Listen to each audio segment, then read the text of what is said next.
Hello viewers, வணக்கம் and welcome back to my channel. ரத்னாவுடைய கல்யாணத்தை நிறுத்த வைஜெயந்தி தனக்கு இனிமேல் உதவ மாட்டாங்க அப்படின்றத வெங்கடேஷ் புரிஞ்சுக்கிறாரு.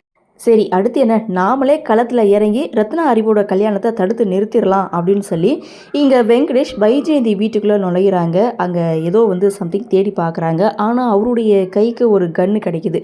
ஸோ அந்த கன்னை கையில் வச்சுக்கிட்டு வைஜெயந்திக்கு கால் பண்ணுறாங்க. நீங்கள் ரத்னாவுடைய கல்யாணத்தை நிறுத்த மாட்டீங்க, நானே ரத்னாவுக்கு ஒரு முடிவை கட்டிடுறேன், அடுத்து உங்கள் மகனுக்கு ஒரு முடிவை கட்டுறேன் அப்படின்னு சொன்னதும் வைஜெயந்தி செமையாக கோவப்படுறாங்க. இந்த விஷயத்த குரு கிட்ட சொல்லி அந்த வெங்கடேஷ் உடனே தூக்கணும், சோழியை முடிக்கணும் அப்படின்னு சொல்லி ரொம்ப பரபரப்போடு பேசிகிட்டு இருக்கும்போது அங்கே சண்முகத்தோட என்ட்ரி. என்னாச்சு, ரொம்ப பரபரப்பாக இருக்கீங்க, ஏதாவது பிரச்சனையான்னு சொல்லி கேட்க, இல்லை இது ஆஃபீஸ் விஷயம், கொஞ்சம் பிரச்சனை தான் அப்படின்னு சொல்லிட்டு குருவை அங்கேருந்து அனுப்பி வைக்கிறாங்க. ஒரு பக்கம் வெங்கடேஷ் மண்டபத்துக்குலாம் நுழையிறாரு. அதுவும் இங்கே மாறு வேஷத்தில் கையில் கன்னோட நுழையிறாரு.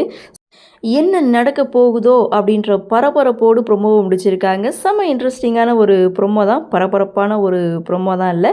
சரி, என்ன நடக்குது அப்படின்றத நாமளும் பொறுத்திருந்து பார்க்கலாம். இந்த ப்ரொமோ பற்றின உங்களுடைய கருத்தை வழக்கம் போல் கமெண்ட் செக்ஷனில் பதிவு பண்ணுங்கள். இந்த வீடியோ உங்களுக்கு பிடிச்சிருந்தால் லைக் பண்ணுங்கள், ஷேர் பண்ணுங்கள், மறக்காமல் நம்ம சேனலை சப்ஸ்கிரைப் பண்ணிக்கிறங்க.